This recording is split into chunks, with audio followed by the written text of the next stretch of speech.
Assalamualaikum mga boss kalam, ang aming sausawan kung saan ito ay gata ng niyog. Todo piga po tayo dito mga boss at ayan.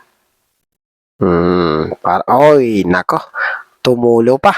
Nako, lasang-lasang kamay po yan mga boss. At ilalagay ko na dito yung pangos ng gurami o bulad ng gurami kung saan napakalutong nitong prito. Ayan, banlaw muna ako ng kamay ha. At nang mawala yung sapal ng niyog.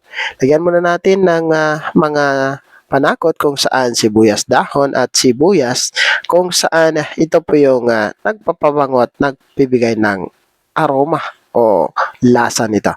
May piniga rin tayo dyan na hindi na natin naipakita na buong-buong kamatis. Ito po yung nagbibigay lasa sa ating sausawan mga boss. At kailangan nating dagdagan, ayan, ididiin natin at nang manunuot yung kanyang lasa sa pritong gurami. Ayan, bismillah. Nako, lasang-lasa po natin yung sarap mga boss, ano? Takam na tayo dito. Pero kailangan natin mag-video para sa ating mga manunood. At may pakita natin ang ating napakasimple-simpleng ulam. Yan lamang po. Maraming salamat. Follow for more.